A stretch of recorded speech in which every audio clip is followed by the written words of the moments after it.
Bem, vamos falar agora do Cimento Bravo, um cimento daqui do Maranhão que vem conquistando cada vez mais a preferência da construção civil e o coração dos maranhenses. Um cimento resistente, produzido apenas com matérias-primas de qualidade, provendo secagem rápida que gera economia, reduzindo assim o custo e o tempo da sua obra.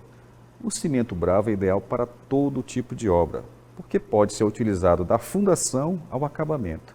Uma empresa maranhense que, acima de tudo, pensa e age de forma sustentável, porque respeita o meio ambiente. Não te deixa na mão, porque tem agilidade na entrega. Pediu, chegou. É só ligar. 0800 200 4000. 0800 200 4000. Cimento Bravo para obras de uma vida.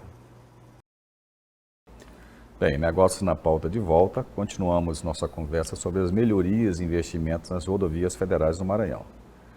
Ô, Glauco, as rodovias federais no Maranhão têm um longo histórico de má conservação, pelo menos essa é a percepção da sociedade e que é sempre crítica em relação ao trabalho que é feito.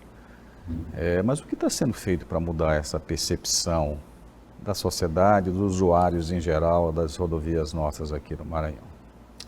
Bem, a gente tem uma condição de solo, né, estrutural diferenciada em relação à Amazônia e em relação ao Nordeste em si. Nós estamos numa área de transição. Né? E aí, com isso, a gente tem uma demanda por recursos maiores, né, de necessidade de investimento maior. O solo é mais mole, é isso? Isso, não todas as regiões, porque, como eu falei, a gente está numa área de transição, mas requer maior níveis de investimento para poder garantir uma qualidade. Então, a gente percebe, se a gente perceber no nosso mapa, muitos rios canalizam para o Golfão da Ilha de São Luís, né? E aí, com isso, ela historicamente, a gente pode perceber, dentro da nossa geologia, que esse solo nessa região ela já vai ter vai ser um pouco mais frágil. O que é isso? Isso vai só dizer o seguinte, que eu vou precisar investir um pouco mais. Você tem uma ideia, Arthur? Nesse trecho da BR-135, a gente foi muito criticado durante muitos anos, porque a obra demorou muito, teve problemas com a construtora, acabou tendo que rescindir e o Exército concluiu a obra, né, de duplicação nesse segmento de Campo Peris. Mas ali a gente teve que enfrentar um desafio gigantesco de engenharia. Foram empregados mais de 1.300.000 metros cúbicos de brita para poder reforçar o solo naquela região onde a capacidade de suporte era mínima, né? Então, na verdade, assim, às vezes as pessoas falam assim, a gente atravessa aqui o Rio Parnaíba e do outro lado não tem esse problema. Eu normalmente comento duas coisas, mas o Piauí chove muito menos que aqui e tem um tráfego também de veículos pesados muito menor que aqui no Maranhão. Isso. Mas essa questão do solo, então, por exemplo, tem essa questão realmente aqui na chegada da ilha, principalmente ali em Campo de Peris, mas há uns 3 anos atrás, quase 3 anos atrás, nós fizemos uma primeira reportagem sobre rodovias e se mostrou que ali no sul do estado, né, onde nós não temos tanto esse problema que nós temos aqui de solo mole, existe também hoje, por conta de fluxo de carros, veículos pesados, um problema de conservação. Até em algumas áreas, e aí já entra as rodovias estaduais também, havia já os próprios produtores intervindo nas rodovias. Não é uma questão também de tecnologia, que tem que se usar uma tecnologia diferente, Glauco? Arthur, na verdade, por exemplo, no caso que você citou, né, aí entra a parte do investimento.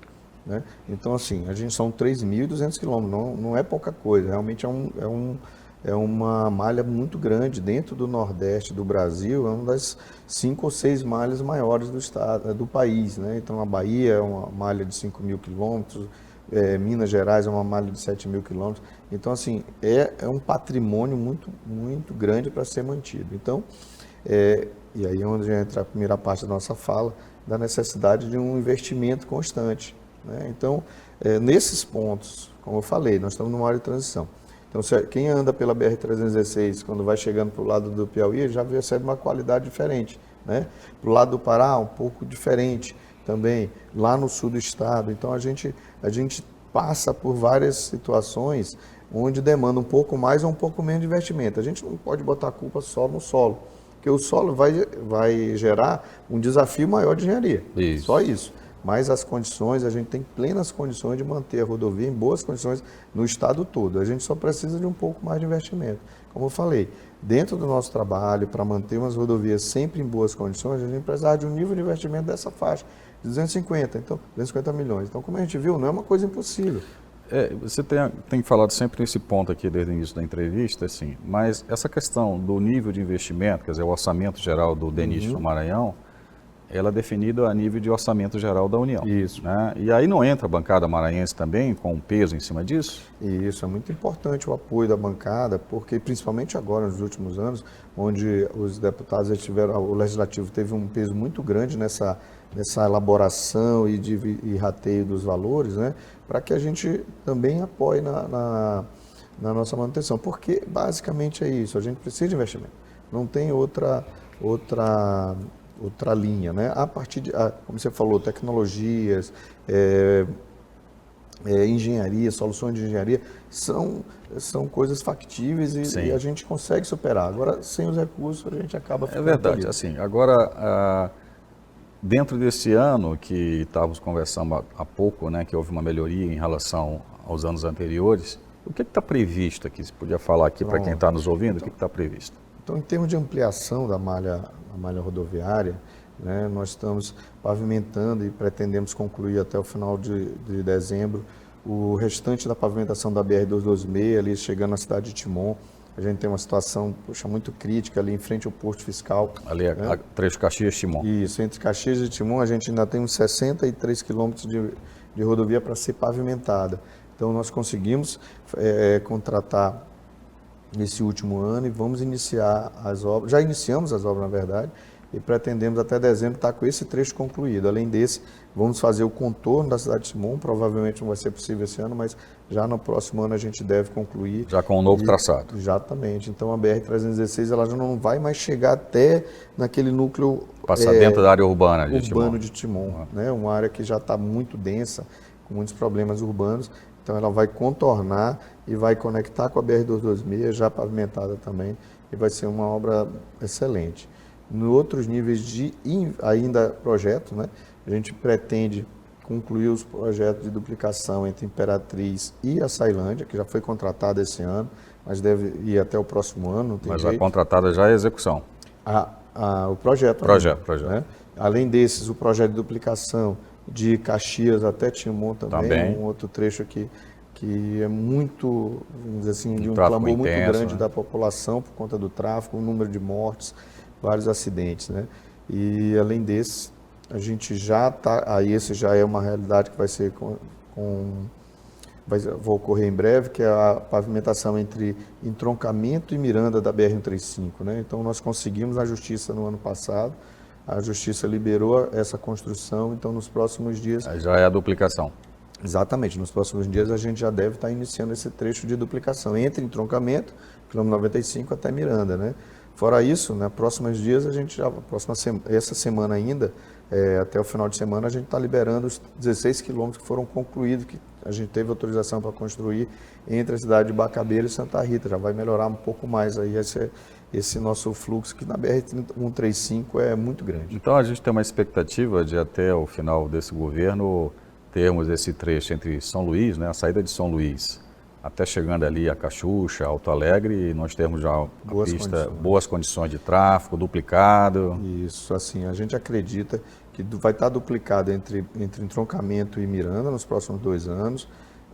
O trecho de Bacabeira até Entroncamento, né, que seria Santa Rita até Entroncamento, ainda depende de questões judiciais que estamos discutindo, mas o segmento de Miranda até o entroncamento com a BR-316 em Alto Alegre, a gente tem uma expectativa muito boa, que nos próximos dias também nós vamos contratar uma pavimentação em concreto, que vai ser o primeiro segmento. Mas já é execução? Já é execução. Isso aí é uma notícia muito boa, porque é o primeiro trecho aqui no estado. Primeiro trecho do estado em concreto, né? Então, e é um trecho assim, que é sempre problemático, né? Isso, né? Vai ser uma quebra de paradigma muito grande para nós por conta disso, né? Esse tipo de obra vai inspirar uma mudança de visão, com uma implementação começa a mudar, qualidade, sem né? dúvida. A gente sabe que o pavimento flexível, o pavimento rígido, ele vai atender de todas as formas, mas para o nosso estado, que sempre tem um histórico de rodovias de uma qualidade não muito boa, um trecho em pavimento de concreto vai transmitir para a população aí uma Agora, esse mudança. trecho entre São Luís e até Bacabeira, ele foi o primeiro trecho a ser duplicado, né? E já há uma percepção que o pavimento já precisa de reparos sérios, né? O que aconteceu ali que em tão pouco tempo houve a degradação? Isso, no trecho de Estiva até Bacabeira, que a gente chama de lote 1 da duplicação da BR-135, nós tivemos uma identificação de problemas construtivos, né? A partir daí foram feitas as análises por parte do DENIT, o Tribunal de Contas também avaliou e verificou que eram defeitos construtivos.